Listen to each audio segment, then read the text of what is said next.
So it turns out that I have a song that I wrote years ago when I was asked to write a song for this documentary that was kind of like Schoolhouse Rockish. Okay. That I heard is now going to get played. I'm going to get money for it, and it's going to be actually on TV. Wow. The song about the capital cities, like how like I'm just a bill, but I wrote a song about the capital cities. So cool. I'll sing it for all of you, but I'm just. Oh, please don't. Something rather interesting. I was kind of surprised by the whole thing. That's great. It's a great song. I have to say, it's one of my favorite. The funny thing about this is, like, wrote a lot of songs for commercials, things like that back then. And I was, this is one song that always stuck in my head, and I sang to my kids because I thought it was just really silly because it really like tries to teach you the capital cities and what a capital city is. So it was of all the songs, I'm happiest that this would actually make it to that point. An educational component. Yeah, good. Exactly, and that's it. All right, so let's get into this. Let's see what we got here in Central Division. Thanks for you all joining the chat room. Sorry about the website collapsing for a minute there. It's only a couple zillion people coming. It must be the Pete Weber factor, the Pete Weber bump, which is a dance, I think, in Nashville. Isn't that the Pete Weber bump? Yeah, it's very popular at the Wild Horse. Yeah, all the local places there. I'm not touching that one. No. No. That was that's totally that's not touchable.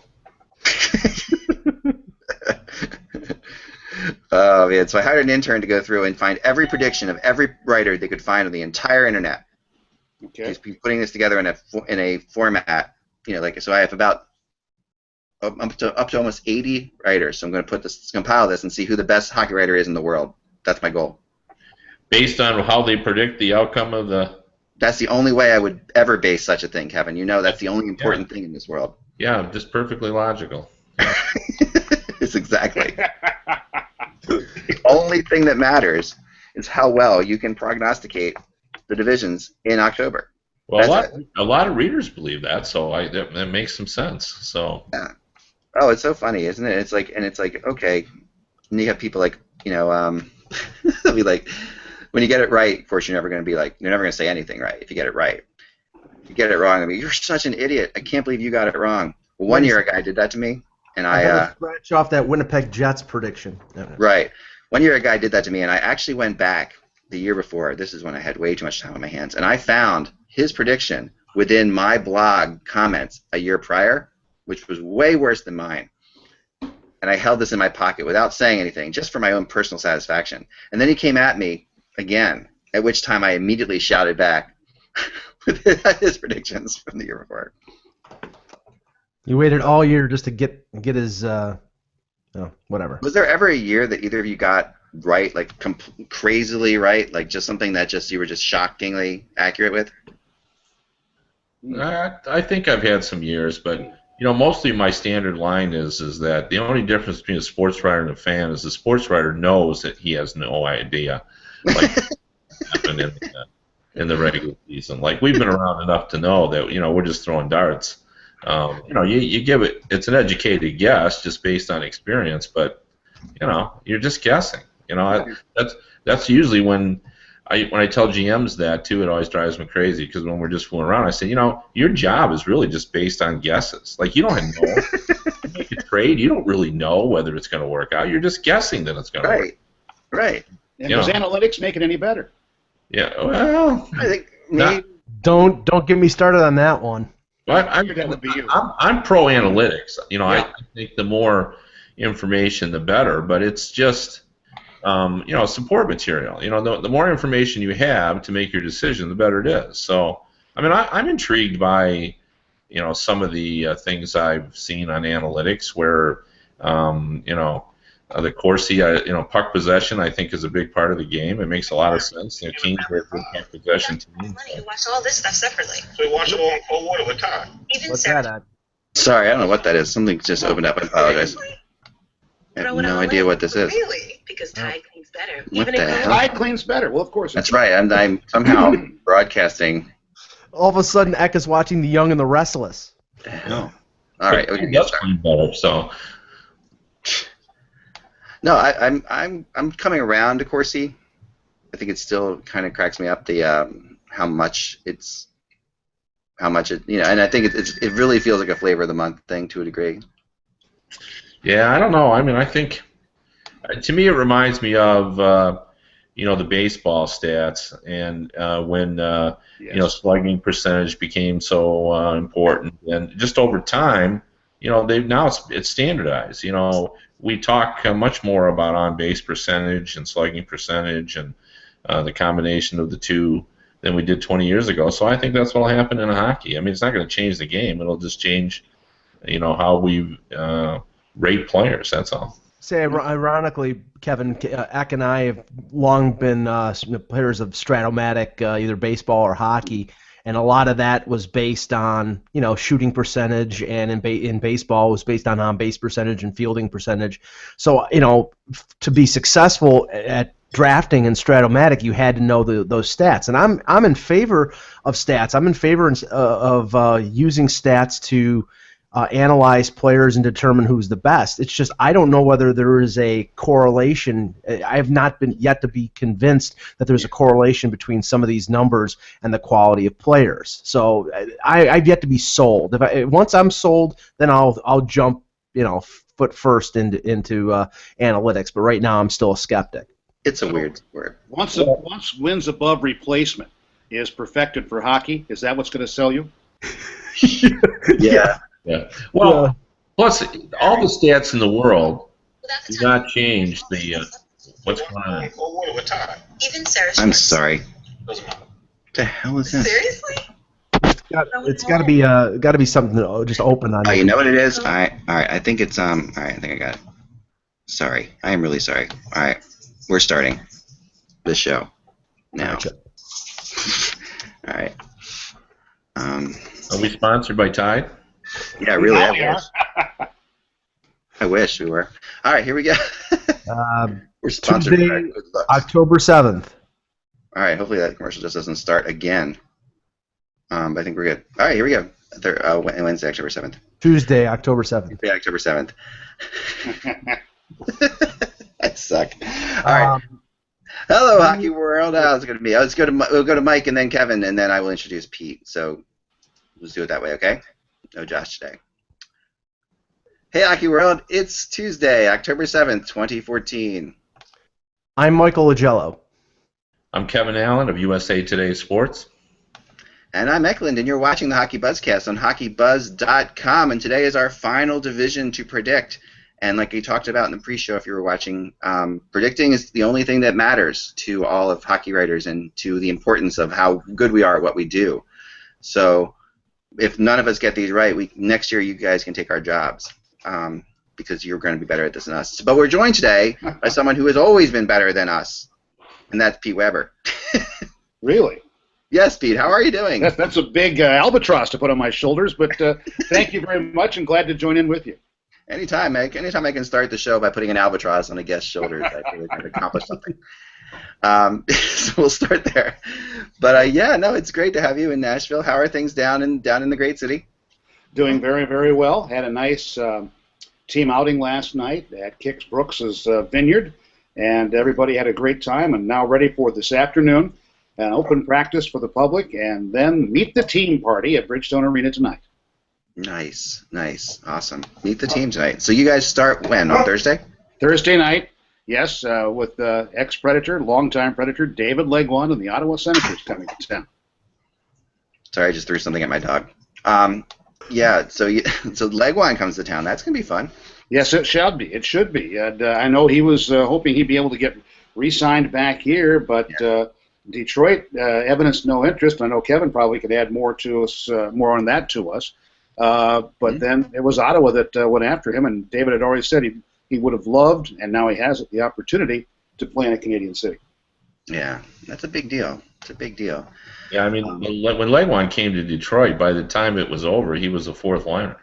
It wasn't as good a fit as they wanted. They were hoping that he would take command of and be a top six forward, but he just didn't produce at that level. For sure. I'm going to start with the Chicago Blackhawks and go kill my dog in the meantime. No, don't do that. Nice dog. No dogs will be harmed in the recording of this show. But I'm going to start with the Chicago Blackhawks and have But let's start there because we want to jump into the Central Division. We've got a lot of teams to talk about and not a lot of time to do so. So the Chicago Blackhawks last year, key additions, Brad Richards. We all know this, Mike. Mike and I have a bet going on about Brad Richards that I don't think he's going to score 50 points this year. But Mike does think he's going to score 50 points. I just don't see him fitting in with this team, and everybody else seems to think it's going to be the greatest thing since sliced bread. I don't know. I don't know. Key loss, Michael Handzus, who will return there in a year because that's the law. But he's gone now, and for the time being, no Handzus in Chicago, but that'll change. So this is a team that I would like Kevin to talk about while I go find out why my dog, who never barks, is barking. Go ahead, Kevin. Okay. I know. Can I bring my dog in to talk about the Blackhawks? Sure. Maybe the dog has some serious opinions about the Central Division that I don't know about. So I'll be right back. Yeah. Well, I agree with Mike on the Brad Richards impact. I think he's built to play for the Blackhawks. They're a speed team, and he's not a terrific skater, but what he can do is he's a terrific offensive catalyst, and he'll be a great fit for if they decide to put him with Patrick Kane or to move him with Patrick Sharp. I mean, there are a lot of options for him, and for the Blackhawks to accomplish what they've had. With Michael Handzus as their number 2 center last season, was pretty remarkable, and I think he's a significant upgrade. Plus, the Blackhawks, in my mind, could have easily won the Stanley Cup last season. I mean, the Game 7 was really a flip of the coin.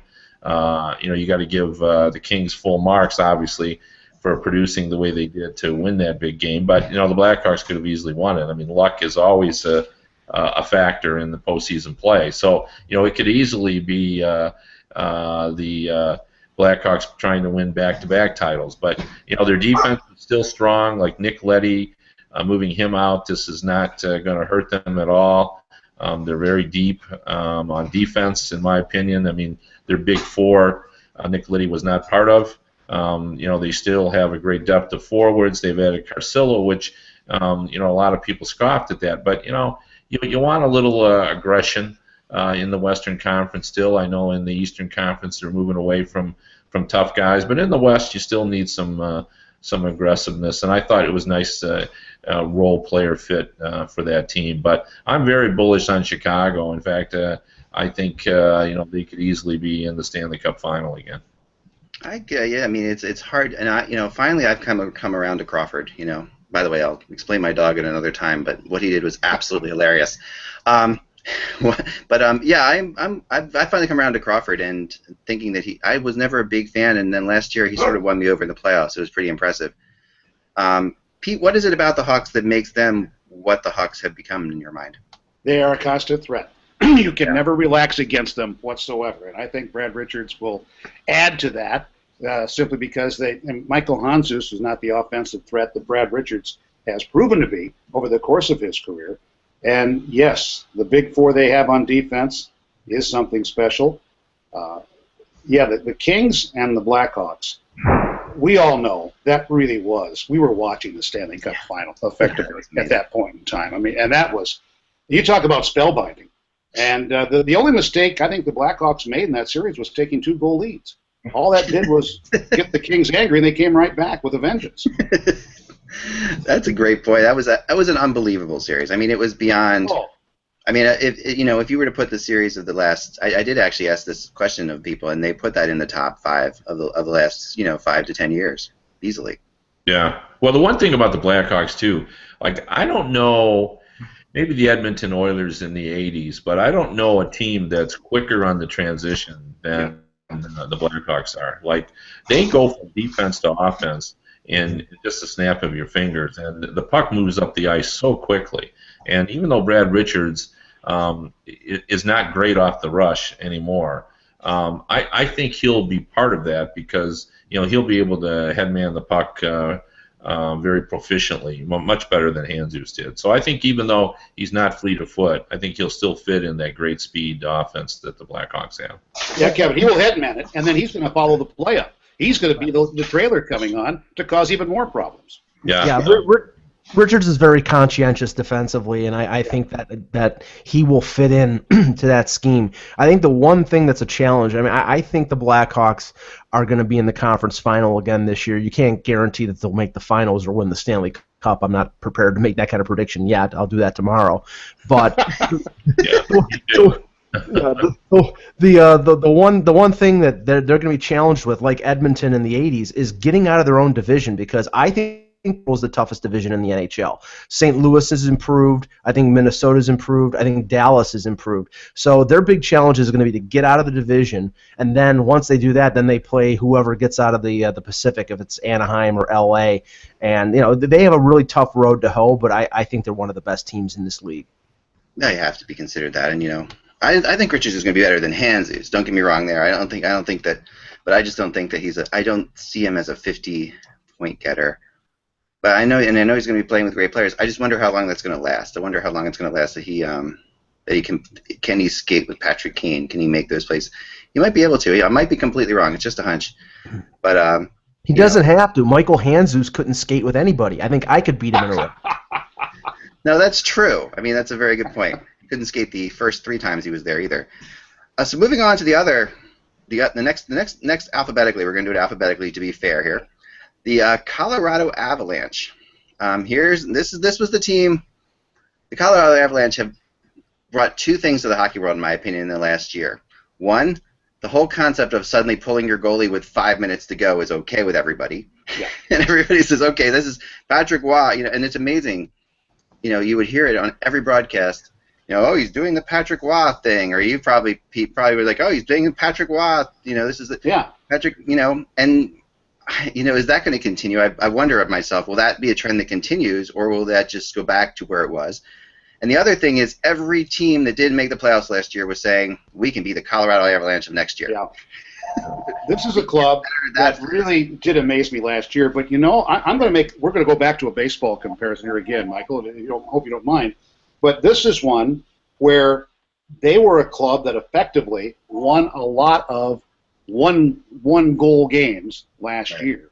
And that was part of it, pulling the goaltender early and getting back in and doing that. It just seems that in sports, I have not seen that sort of success in the tight games translate from one season to the next. And not that things diminish all that much, but can things go that well for you in consecutive years? They have a lot of talent. I'm not going to question that at all. I will question those still, what they have back of the blue line. That is really a good point. I kind of compared the same thing to Montreal. I thought got dealt a really good hand last year, and things just fell right for them. Yes. Mike? Yeah, I mean, Pete, you were making the baseball analogy. The Baltimore Orioles from a few years ago. Yes, sir. The year they got to the playoffs and played the Yankees, they won 27 one-run games in a row. I mean, yes, sir.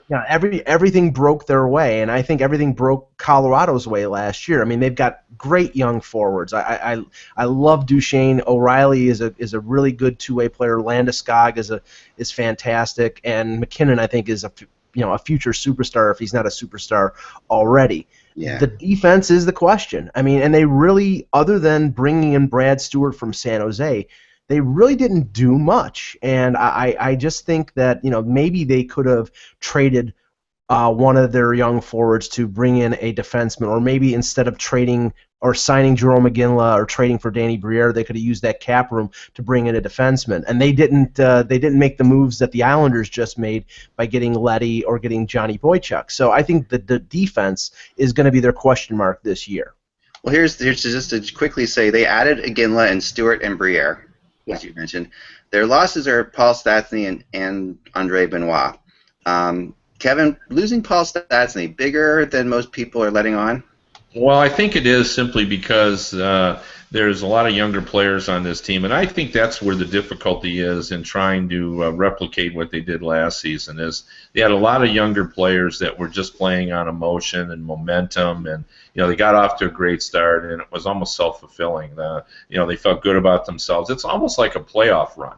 And we've seen it so often in the NHL where you get in that rhythm where you're playing every other day. You come to the rink, you feel good, you're winning games, you expect to win, And that's how the Colorado Avalanche were all season. And I thought it was interesting that at some point in training camp, Patrick Roy sounded the warning bell on his team. Like, nobody pays attention to what a team's doing in training camp. It really doesn't matter. I don't care if you're good or you're bad or whatever. It just doesn't matter. But he said, I'm a little concerned about my team. Well, when Patrick Roy says that, I pay attention. And I think the reason he said that is he knows. When you have a young team, and you've climbed a mountain and you've been pretty successful at it, and you come back and you start again at the bottom of the mountain and you look up and know how far and how hard that climb was, it's difficult. So I look for the Avalanche to still be a good team, but maybe take a quarter step back, and just for the reasons we've mentioned. We love their goaltending. We love their young players. Barry's a pretty decent defenseman, and I like the Brad Stewart acquisition. I didn't blame Roy and Sakic for not getting a defenseman, because I didn't see one out there that I thought was worth the money for what they could have gotten. Like, I didn't think they could get Niskin, and he wasn't going to go there. So I didn't see very many options. I do blame him for not getting or making a run at Boychuk if they didn't do that, because he would have been a great fit. He's the kind of player they need there. Another guy, a two-way guy, can help offensively, but more importantly, has been around the block, won a championship, and could have helped them defensively, because that's what they do need. They really need some veteran presence back on the blue line. They do, and they made some moves to me that were, in bringing in Briere and bringing in Iginla, the kind of moves that a team would make that was close to winning a Stanley Cup. Yeah. And it was it felt a little premature for them to make those moves, because they had that run last year. Obviously, they were close enough to winning a Stanley Cup it's hard to say how close they were to winning a Stanley Cup. They were close enough to being very competitive, right? Yeah. But when you bring in players like that signifies one of two things, and I think it means the second thing. It either means you're trying to win a Stanley Cup, or it means you're really looking for veterans that you trust to lead, right? And I think that in Briere and Iginla you get two-class guys, so they are getting that. Right. And what Iginla will have left is the question. All right, moving on then to the Dallas Stars. Key additions: Jason Spezza, Alice Hensky. Let's just start there, and Anders Lindback. Three really smart additions for what this team needed. Key loss is Alex Chiasson, who of course went in the Spezza trade and is going to be a good player in the NHL. But the Dallas Stars are shifting into a little bit of a more win now type attitude by making that trade, in my mind. This is a team I predicted that was going to be way better than they were last year. I just felt like going into last year they had all the pieces already. Now they have even more pieces. I think they have the best general manager in hockey. Mm-hmm. I mean, it's in Jim Nill right now. I think Jim Nill has shown an incredible ability to put a team together there, and I hope the fans there appreciate it as much as they should, because this is a heck of a team. Mm-hmm. Lindback was a great pickup for them, in my mind, because he's not necessarily a starter, but he's a hell of a good backup, as you know, Pete. Very well. He can step in. What is it about Dallas that you like and dislike, Pete? Well, I like the depth at forward. My Lord, what they have assembled there. And now they're even going, as Mike Heike has reported, a 4-forward power play to get things started this season. Now the question I will have with the Dallas Stars is going to be the health of Kari Lehtinen in goal. Yeah. I think that is what makes the Anders Lindback pickup perhaps even more important than we might ordinarily think. Kari has had a difficult time staying healthy, and we've known athletes in all the sports that have been that way. But Tyler Seguin, what an eye-opening season he had this last season, and just needed, I guess, a change from the Boston Bruins situation, and boy, did he shine. Jamie Benn, absolutely fantastic, and Jason Spezza, I know he won't be warmly welcomed in Nashville when they come in here on Saturday night. And not that I advocate the fans booing the heck out of somebody in that regard, but I just like that team. We saw how tough they could be to play against the last 2 years now. And I think with Jim Nill and with Lindy Ruff, who I've known for a long, long time, I've got a great deal of respect for what their potential is this year. Yeah. As far as Mike, where are you with the Dallas Stars right now? I think the Dallas Stars are a playoff team. Lindy Ruff will get as much out of that team as he possibly can. I think that the addition of Spezza gives them a two-line offensive attack, takes a little bit of the pressure off of Sagan. And last year it was Sagan and Ben, and that was pretty much it. Yeah. I mean, now you add Hemsky, you add Spezza, and you got Valery Nikushkin, who is on the verge. He could be a very impactful player this year. He's big, he's fast. I'm not sure where they're going to put him, if they're going to put him on the line with Sagan or if they're going to put him on the second line, but he's got a lot of offensive potential. Again, like the last team we discussed, like Colorado, my question is on their defense. You got Sergei Gonchar. I think Slava Fetisov is younger than Sergei Gonchar. Alexei Kazatanov is too. Yeah. I mean, there's not a lot of depth there. I mean, guys like Trevor Daley and Goligoski. I think Trevor Daley is a really underrated player. Yeah, I mean, I'm not saying that he's not a good player. I agree. I'm not disagreeing that the depth isn't there. I mean, I think that Kevin, is the defense ready in Dallas? No, that's the Achilles heel. I like this team a lot, and I agree with your assessment of Jim Nill. Like I think that getting Jim Nill was more important to the Dallas Stars than getting Nathan McKinnon in Colorado. I really believe that. Yeah. I think he really has changed the culture and the direction of that team. And whatever problems they're going to have, Jim Nill's going to fix them by the trade deadline. I guarantee you that. I mean, he'll be aggressive. He's proven that. The Hemsky Spezza moves along with the maturing of Nikushkin. I think Nikushkin is going to be a superstar. I really do. And it's like adding a third player, in my opinion, because what you saw of him last year, I think he'll be twice the player this year. So there's a lot to like about this team, and I'm not a doubter on Lettinen anymore. Like he played a lot of games. He was a workhorse last year, and even though he had some minor injuries, I think he's sort of moved past that. Now, saying that, he'll probably get hurt right away now, but I think he's moved past that Atlanta thing when he was hurt every other week. But he's been a workhorse now for 2 or 3 years, and I trust him now. We have great debates about where he fits among the top goalies in the league. Is he a top 10 goalie? But anyway, I think he's played well for them. I know Jim Nill likes him as well. Yeah. So now we have two guys who have done this. Now we have Kevin Allen and Jaromir Jagr, who both think that Nichushkin is going to be a superstar. Yes.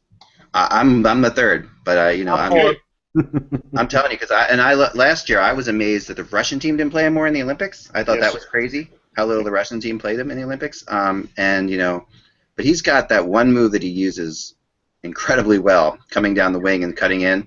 Yeah. He's just, if you look at his highlights on YouTube, it seems like 8 of his 10 goals are that way. So I do have a feeling he's going to have to learn a couple more tricks to win it in the NHL level, because people are going to get that. Although, in order to stop him, God help you. He's coming so hard. What's interesting about that is the scouts knew this. Like, I remember talking to scouts before the draft, and everybody had players that rated much higher than him, but they all knew that he should have been there, and he should have been up in the top 5. But he was Russian. Would he be lured by the KHL? How soon before he'd come over? It was all those issues. So, I mean, for Jim Nill to land him where he did, I can't remember, I think it was 10th. That was astonishing. Yeah, I mean, that's amazing when you think about it, because he's as good as those guys that were taken at the top of the Flyers were trying to move up in the draft to get him. I was talking to people on that, and they were interested in him very early on and trying to move up even higher than, I think I heard, into the top 6 to get him. I know they wanted him badly. He seemed to fit their ways. The Minnesota Wild are our next team. Let me go wild, as they say. They've added, like a blister in the sun, Thomas Vanek. Yes.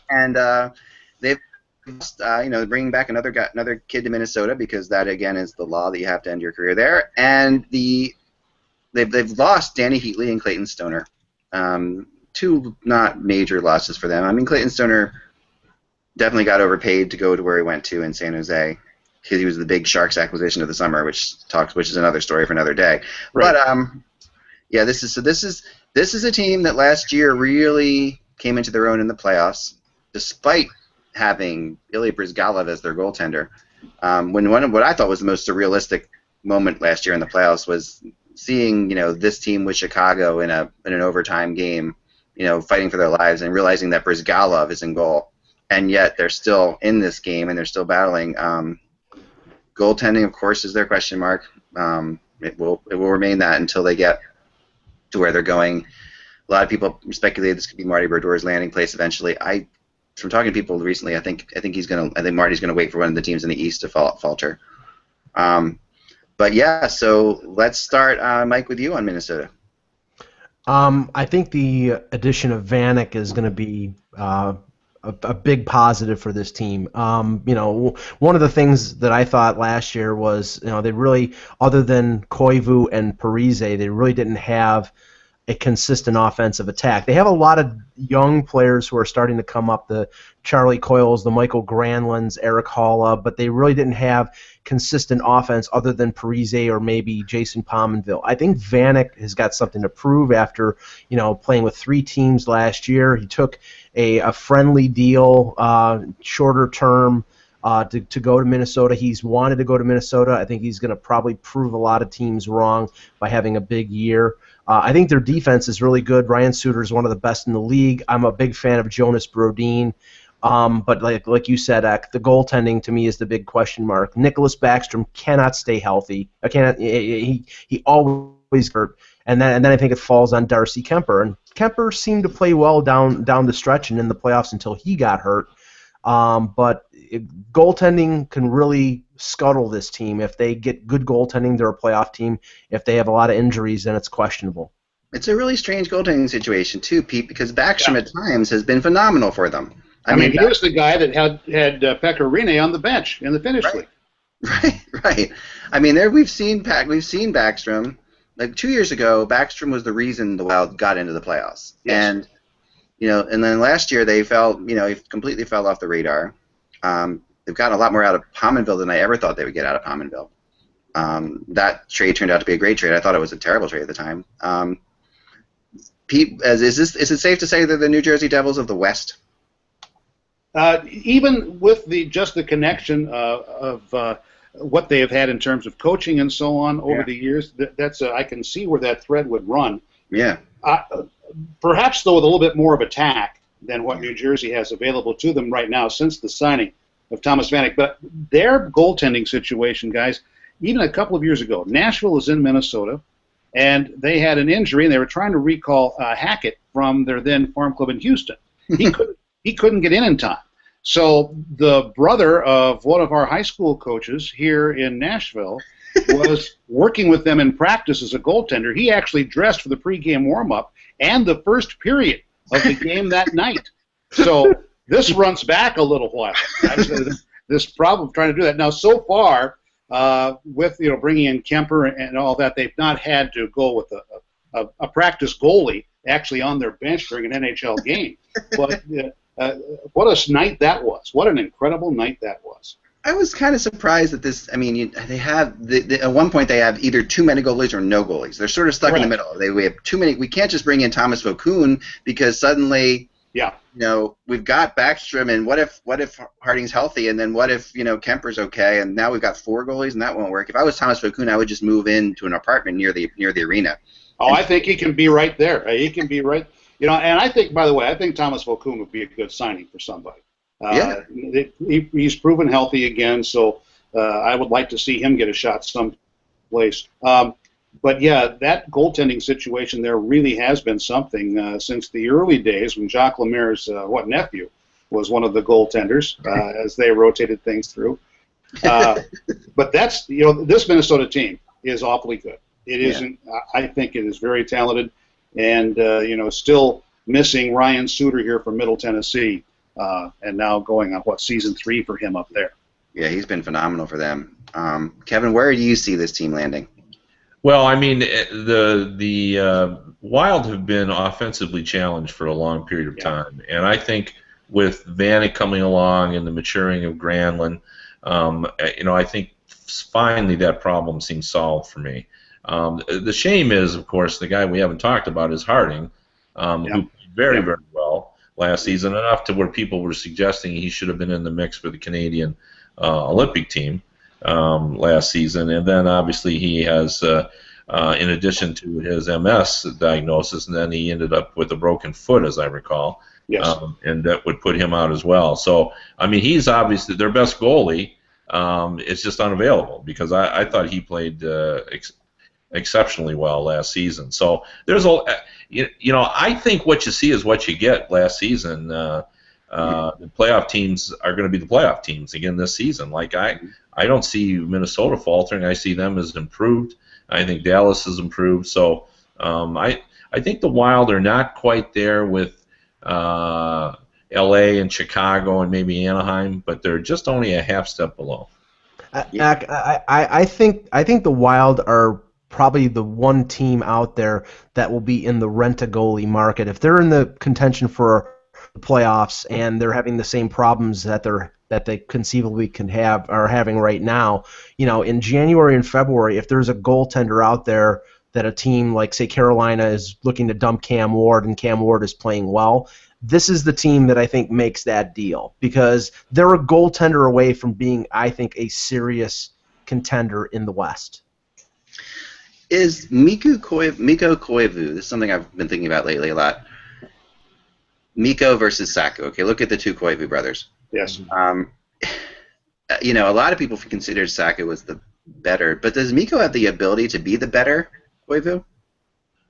I think it's where they've played. Like, yeah. If Mikko had played in a high-profile city, I think we'd see him as equals. Yeah. I mean, he's a terrific two-way player. Yeah. And, much as his brother was. So, yeah. I personally see him as equals. I mean, Koivu obviously seems more accomplished, but both of them are exceptional players. Yeah, Mikko is. I don't know. I've become more impressed with Mikko over the years. Just in the little bit I've seen, and I don't get to see this. This is a team we don't see very often where we are at all. He's the assumptor of the most underrated player from Louis Eriksson. I mean, he's a guy who's sort of off the radar. Right. Yeah. And and the thing is, I think his advantage over his brother is he's bigger. He's a more physically stout player than Saku was. Saku was a fantastic player with Montreal, but he did get beat up a little bit because he was smaller in stature, and Mikko doesn't have that problem. Yeah, something happened to the Koivu family table, which deprived Saku of the nutrition, I do believe. Mikko, somehow or another, got the benefits of that. But Saku's size never was a problem. No. I mean, it really wasn't. I mean, I watched him play often, and it was – I don't want to say that he played bigger than he was because that's not really wasn't his game, but it never was an issue. Like, I never felt he was at a real disadvantage. He was just such a smooth player, His brother's a little bit rougher around the edges, but his brother has Miko's such a hard nose. I don't know. To me, if I had to choose one of them, and they were both coming into the year as a rookie, I don't know which one I would go with. I always think about that debate between the two of them. I will tell you that Saku was a much better quote than me. Yes. Not even close. There you go. So we'll give him that. We'll give Saku on that part. Next, alphabetically, we come to the Nashville Predators. The Predators last year, 6th in the Central. 38, 32, and 12. Their key additions are James Neal, Mike Ribeiro, Derek Roy, Anton Velchenkov, whose brother gave up the puck that helped the U.S. win the gold medal in 1980. Yes. Don't forget, it was his father gave up the puck. Sorry, his father. I asked him that question one time. He didn't like that question. Olli Jokinen as well. So that's four significant forwards. Key losses, of course, are Patrick Kernquist, Nick Spalling. And, of course, additions, you have to add Laviolette and Pekka Rinne, in my opinion, to this team from last year because Rinne missed most of the year last year. And despite Rinne missing most of the year last year, this team almost made the playoffs, which is astonishing if you would have said before the year that Rinne was going to miss that many games, you wouldn't have thought this team had a shot at being close to the playoffs, but they were. Anyway, so I guess, Pete, the fair question is the Laviolette era. I mean, having covered the team for so long and then only having one coach there for the entire time, it must be fun and bizarre a little bit. It's good to have a fresh perspective. Everybody here misses Barry Trotz, to be certain. But when Peter comes in, he's got the imprimatur of having won a cup in the Southern market, having done that in 2006 in Carolina.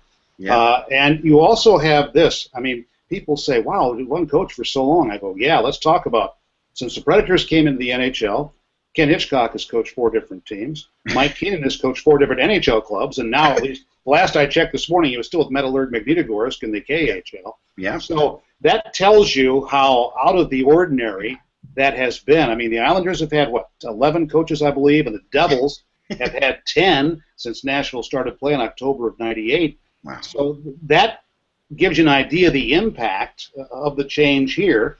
And last night there was a video that was put together by Peter Laviolette to show the players, to get them pumped up for the season. Well, it got the broadcast team pumped up, I know that much. Yeah. And now let's see how that does carry over.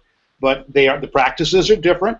They are high tempo at all times and maybe a little bit shorter, though Barry Trotz was never in for long workouts at all. And so now we just have to wait and see how it all plays out. But it does seem like there are a lot of believers here. It's interesting. I mean, to me, the star power coming in has always been a big thing in Nashville. When you saw Forsberg come in, when you saw Correa come in, Laviolette has some of that star power, I'm sure. Yeah. Which is nice. I mean, and Barry Trotz is and still is one of the greatest guys in hockey, and I'm thrilled for him, and everything he does. But you have a little bit of that too with in Patrick Neal and James Neal and Olli Jokinen as well. Yeah. You've got some definite, way more offensive firepower than this team has had. James Neal is just the second player in the team's history that's ever scored 40 or more goals. Wow. Elsewhere. Paul Correa was the other, and Paul had one 50-goal and 2 40-goal seasons with the Anaheim Ducks. So that gives you an idea of what they've been looking at, what they've been trying to accomplish. And I do believe that even had David Poile succeeded in acquiring Jason Spezza, he was still going to be going after James Neal. Yeah. So had that combination been put together, who knows what happens. But the club right now, if there is a debit right now, it's just going to the season, knowing they won't have Mike Fisher at the outset from his early July Achilles tendon injury that he suffered during workouts, though he's been on skates now for about a week, and he's still hoping to be back by the end of next month. Good. Well, yeah, the Spezza thing was a bizarre situation, of course. Yes. And the joke I heard the other day, which was actually from somebody in Nashville who I thought was very funny and very appropriate, given that Nashville has taken its share of beating from Canadian franchises over the years, is that Nashville has in common with the Canadian franchises that Jason Spezza doesn't want to play there. Yeah. So but the exchange rate is better here. Yeah, right, exactly. But that is actually true. Kevin, I know you like I have always followed the team with like a big part of your soul. What do you see with the Preds this year? Well, I mean, Rene's, I think what you said is accurate. It's like getting a new player with Rene, because even when he came back last season, he was not right. He got right at the World Championships. It was clear he was back to being himself again at the World Championships. And, I think he's going to be in the top 5 goalies in the league again, and that makes the Nashville Predators a much better team. Fans are going to notice a big difference. Like when you watch the Barry Trotz team, it almost seemed like he always had too many men on the ice because of the way they played defense. There were always people everywhere. You try to make a play and there was a Predator there.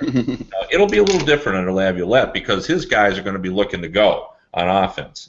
They like to pressure the opposition by always having the puck and moving it in the zone. So I think it'll be different for Predator fans to watch this team.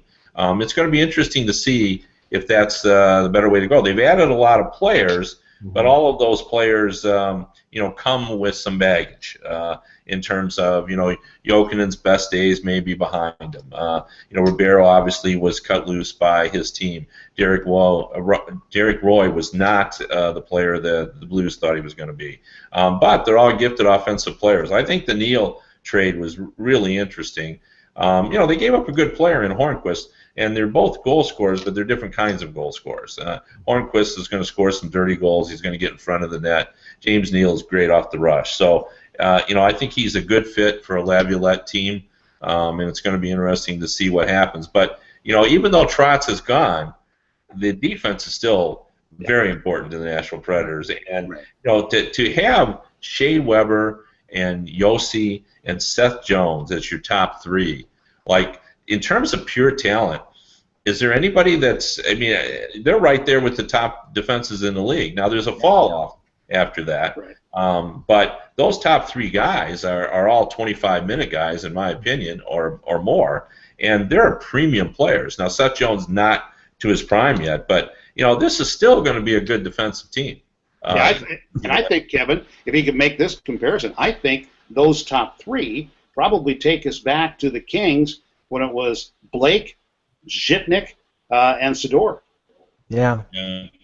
Yeah, very interesting. Or Yarmulson, Keith and Seabrook. Yeah, and there you go. Right now, or Shattenkirk and Bomeister and Peter Angelo in St. Louis. No, the thing is, it's like, I mean, it's ironic that if you took the defense and the goaltending of Nashville and you took the forward complement of either Colorado or Dallas, I think you'd have the best team in the league. I mean, I think, Nashville, Pekka Rinne, if he's completely healthy, he keeps them in a race for a playoff spot. Their defense, I think, is one of the best in the Western Conference. It's a question of whether they get enough offense out of the sort of hodgepodge that they've put together. Some of these players have scored. Mike Ribeiro, only a couple years ago in Washington, was a very effective player, especially on the power play. So him, if he's on the mix in the power play with Neal, I think that their power play will really be good. So we'll see. I think they'll be in contention. Not sure they're going to make it, but I think they'll be in contention for a playoff spot. Yeah, I think Ribeiro's been the half-board guy on the power play. Yeah, and he does that incredibly well. And he and Neal could set up could account for quite a few points this year. I mean, Ribeiro you can't get a better playmaker in the NHL. Still, even in his struggling times, when you watch him play, he still makes beautiful plays. I mean, he just has that it quality about him, about finding guys. He's going to be, and that's a big thing in Peter Laviolette's system. He needs that kind of player, and Laviolette also needs a person to sell the system really strongly. Have you seen somebody who is that guy for him? Well, I think the guy who really sells the system is probably the assistant coach he brought with him, Kevin McCarthy. Yeah, I think that has gone a large stride toward help getting that done. Right, that's been translated, I think, through Captain Shea Weber as well. Yeah. No matter how you slice it, I think there's 5 teams coming out of this division into the playoffs, and I don't know what those 5 teams are yet, and I'm put my prediction up for this division tomorrow. But I do. It's hard to keep Nashville that far out of it, even if you do. And I might still have them. I might have them in it because at the end of the day, I mean, they were so close to the playoffs last year, and it's hard to argue that they're not a better team. I mean, they're a much better team this year. So it's really, to me, I don't know. Let's move on to St. Louis. St. Louis, the Blues, 52, 23, and 7. This was a heck of a year for the Blues last year. Their additions are Paul Stastny, Yuri Lehtera, and Carl Gunnarsson. They've lost Ryan Miller, who they really only had for a little brief period of time anyway. They lost Vladimir Sabota, who I can never say. I think it reminds me of a numbers game. I always call him Vladimir Saduko. They have Roman Polak, and they lost Roman Polak as well. The question now is their goaltending. Elliott, Jake Allen might be ready for prime time. This to me is a team that was so good for so long and then just had an absolute collapse at the end of the year last year. There's no reason they shouldn't have won the division. Kevin, what's going on with the Blues in your mind? Well, I mean, people question Elliott, but he's performed for them for a period of time, and Jake Allen was the AHL goalie of the year, and I think it's possible that he'll play more than a normal backup, and he'll maybe even challenge to steal the net. So I think their goaltending is fine.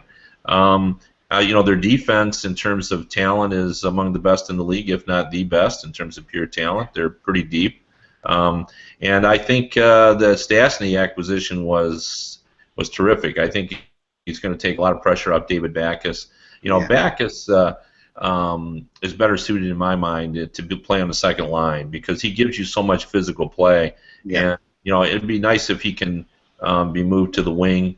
I think it'll be less wear and tear on his body. But I thought getting Lehtera in as well. This is another guy that's proven himself over in Europe. If he adjusts well to the game, they're going to be a different look team. Stastny is very much an underrated player. I think people know that he's a good offensive player, but I don't think people realize how good he is in his all-around game. I mean, he's great on face-offs. He's a two-way guy. He can compete against any of the top centers in the league. He matches up well against them. Very smart, cerebral player. And he's perfect, I think, for a Ken Hitchcock. I was going to say, it sounds like the definition of how you would make a Ken Hitchcock player. For sure. And the Blues are still hard to play against. Their setup. I think, even though I thought what happened to him at the end of the year went beyond injuries.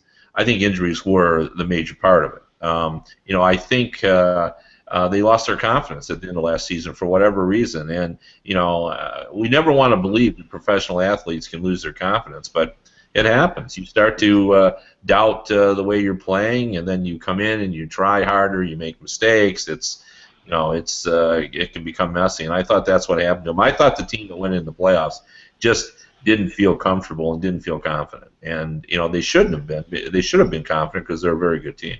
Yeah.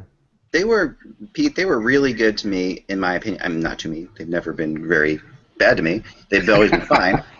But no, they were, to me, this was the perfect home for Ken Hitchcock when they hired him. I thought to myself, and I told my St. Louis Blue and my friends who's a St. Louis Blues fan, huge St. Louis Blues fan, I said they got their cup in Hitchcock. That's the guy who's going to get them. That's the guy they needed to bring in. However, when it went bad last year, you start to wonder about the burn factor with the Ken Hitchcock type system. There, at a point, he has tended to have this ability to burn out guys pretty quickly, and I wondered about that. Do you worry about that at all here?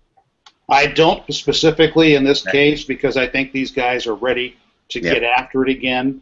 I do, Kevin, what you said, I think the biggest positive effect in the offseason moves of the Blues is going to be the acquisition of Stastny, which does take that number one line pressure off David Backes, and I bet he's going to be even more productive this year in the role that gets outlined for him. But I think that this is try to think now, we mentioned top threes on defense. Yeah. Those have a very good top four. Very good top four. And Jake Allen, we know that I think he'll be ready to step in there if need be. But I don't think it's going to be a need be here. I have the faith in Brian Elliott going ahead. They were talking about Hitch burning out the Dallas Stars going into the 98-99 season. Yeah. What did they do at the end of all of that? That's a great point. I mean, absolutely right. And I'm not really a big fan of those things in general, but I think it's something everybody's asking, so it's one of those questions. But I'm with you.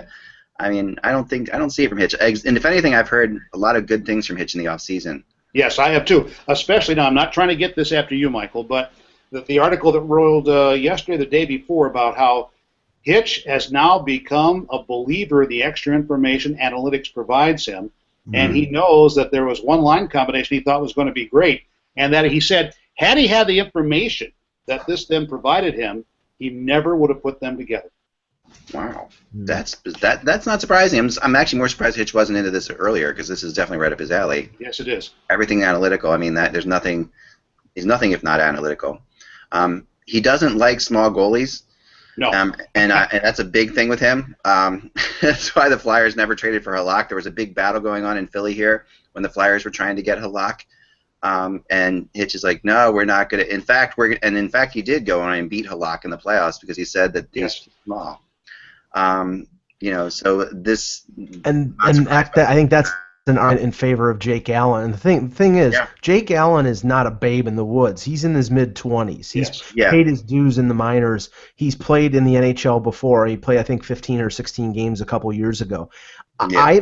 I think at worst it's going to be a 50-50 split, but I think Allen is going to end up playing more games by the end of the year than Brian Elliott. And, with the Blues, I get a little bit of a San Jose vibe here in terms of not choking, not fulfilling their potential, but the fact that there's something unfulfilled here. They've had chances, they've had really good teams, they just haven't tasted the playoff success. And bringing in Stastny, now going with a new goaltender, I think they're trying to find their way to get past the first round and advance and prove themselves. And I think the addition of Stastny and the young guys like Schwartz and Tarasenko, who provide secondary offense, will be helpful in that respect. Schwartz is one of my favorite young players. I really think that kid's amazing. I think he's got a lot more to go. Finally, Winnipeg, which never feels to me like they're in this division, but they are in the Central Division. The Jets, 37, 35, and 10, 7th last year in the Central, missing the playoffs. Added Matthew Perreault and Peter Budaj recently. Budaj's in the American League. Yeah. Right. Exactly. He got waived. Right, exactly. So that's not much of it. And then Setaguchi and Olli Jokinen were the guys who left town. And this team does an amazing amount of nothing in the offseason every year. They're really, for a Canadian team, they're a hard team to get people excited about, which is really strange because they just don't, from my perspective, don't. Cheveldaev has been way more conservative than I ever would have predicted he would be when I knew him in the AHL.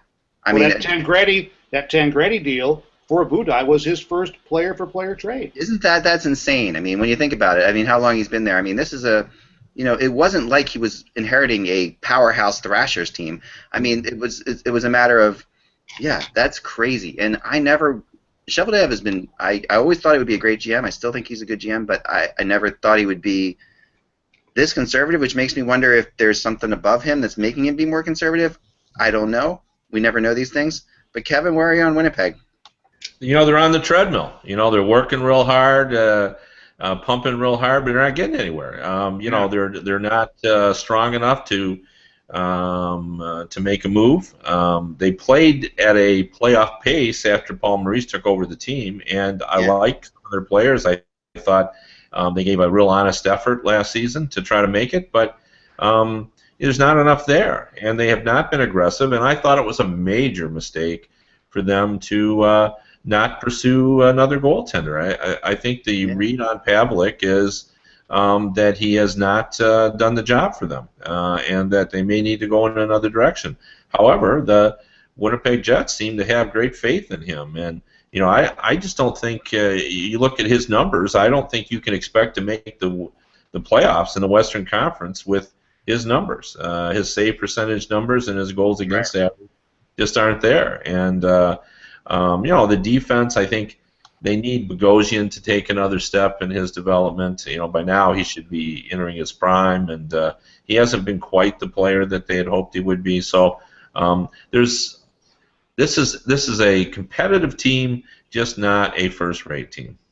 Yeah, that's the problem. In the Eastern Conference, they would battle for a spot, but in the West, especially in this division, it just doesn't seem possible. You see it more than any of us, Pete. And I mean, the one thing I will say about this is I watched one of their preseason games the other night, and I was very impressed with their speed up front and their abilities up front. And they seem to have a lot of young players who are coming of age. Yes. There could be something there that we just don't know yet. You get that impression at all? Yeah, and I agree with you about if they were someplace else, geographically, that they would probably be, certainly in the Eastern Conference, contending for a playoff berth and maybe like a 4 or 5 seed, something along those lines. I think, and I've talked to a lot of people right now, with my buddies across the sports, there seems to be a consensus building. The National Hockey League Central Division may be the most competitive division in all the professional sports, not just in this National Hockey League. Yeah. I mean, you can definitely make that argument. You really can. There's no question. I mean, when you see 5 teams making this, 6 teams could make it if they would allow that. It feels like, they're incredibly competitive, and this Jets team is stuck in this division, which is not a good spot for them to be in. And it feels to me like they are just going to. I mean, any of the fans have really supported them crazily. It's an incredible atmosphere. Incredible atmosphere. I've heard. I haven't been up there yet, but I really want to get up there. This team is just good enough to not be in the McDavid sweepstakes, and we've used that phrase too much. But with the forwards that they have, with Wheeler and Kane and Bufflin, I like Brian Little as a center. Scheifele is coming along very well as a young player, and they have the young defense in Trouba and Bogosian. They're just too good to be in that competition. We're going to call it the Mick Eichel sweepstakes from now on, by the way. We're not going to go with McDavid. We're not going to go with Eichel. It's going to be Mick Eichel. And Hedefin, too. Right. Yeah, right. But Pavelec has done nothing to inspire any kind of confidence. There was a lot of talk about them going after James Reimer during the offseason. They basically got Peter Budaj as insurance in case Pavelec plays terribly. So, I mean, I think this team is borderline at best. They're going to need great performances out of a guy like Evander Kane. And if the team struggles, I mean, will all this stuff with Evander Kane pop up again during the season? That could really have a detrimental effect on that club. Yeah, it feels like they should just trade him. At this point, when you look at where they are, they should just we can get a lot for him. Maybe get a really good draft pick next year. Maybe a couple of other things. I mean, he's so talented and such a talented player, and it's such a small town for him to be in. In some ways. I wouldn't trade Kane. I think that's a mistake. He's Yeah. He's he's a young, talented, skilled player. Those guys are hard to find. The guy they should trade is Bufflin. I think you can do a lot for Bufflin. There's a great romance around this league about Buff, and I think you could really help your team with that. And then you wouldn't have to worry about whether he's a defenseman or a forward. I think that's a distraction for the team. Yeah, I'd trade Bufflin, and I'd hope that Kane becomes the player that everybody thinks he can be. I'll always remember Dustin Bufflin at the Stanley Cup Finals media day with the Blackhawks and the Flyers, and I asked him a question. I'm like, so what do you like playing, defense or offense? It was just him and me at the table. And he's like, I hate playing offense. I'm a defenseman. He said that directly to me. Okay. And that's how, and I'll never forget it. It was obvious to, and I think he is a defenseman. I think that's where he should be too, but He's just not a very good defensive defenseman. He wants to be an offensive. He shouldn't have to be. He should be able. They should allow him to do what he does, because when they play him on defense, he's one of the top scoring defensemen in the league. Agreed. So that's a tough one. This is going to be a heck of a division. We'll get into predicting tomorrow. We won't put anybody on the spot today. We'll do our best to to keep Pete out of this prediction thing altogether. But Pete, again, thanks so much for coming on. It's always a pleasure. Where can people? Do you have a blog on Predators.com now? On NashvillePredators.com, one freshly posted this morning, and keep up with my other postings on hockey, baseball, and all sports, and maybe a book every now and then too, on @Pete Weber Sports on Twitter. Nice, Pete Weber Sports on Twitter. So definitely a good follow, and one of the nicest people in all of sports. Thank you so much for coming. The check is on the way. Thank you, Wick. You got it anytime. And Kevin, what have you got going at USA Today? Well, I'm working on my start of the season story about dynasties, whether or not if the Kings win 3 out of 4, whether or not that qualifies. I mean, is that a feat similar to the Islanders winning 4 in a row in the 80s? Where does that fit? Can they do it? And then I'm also working about, with the changes we've seen with the fighters being moved out of teams. Is this a major change, or is this just another step in the evolution? So both those stories I'm working on. I hope to get done in the next couple of days. Those are good topics for next week. I like them. They're really good. I got into a really interesting debate today about somebody with whether or not Jonathan Quick is a Hall of Famer, or does he have to win a Vezina Trophy to become a Hall of Famer? And if Mike Richter is not in the Hall of Fame, there's some interesting debates there, versus Mike Richter and Jonathan Quick, and there's similarities. So I wonder. I mean, the book is still to be written, but does Jonathan Quick have to do more? So it's another food for thought in the future we'll discuss. But thanks, guys, so much. Have a great day, and remember, without the buzz, it's just hockey. Talk to you tomorrow, which will be game day. See you then.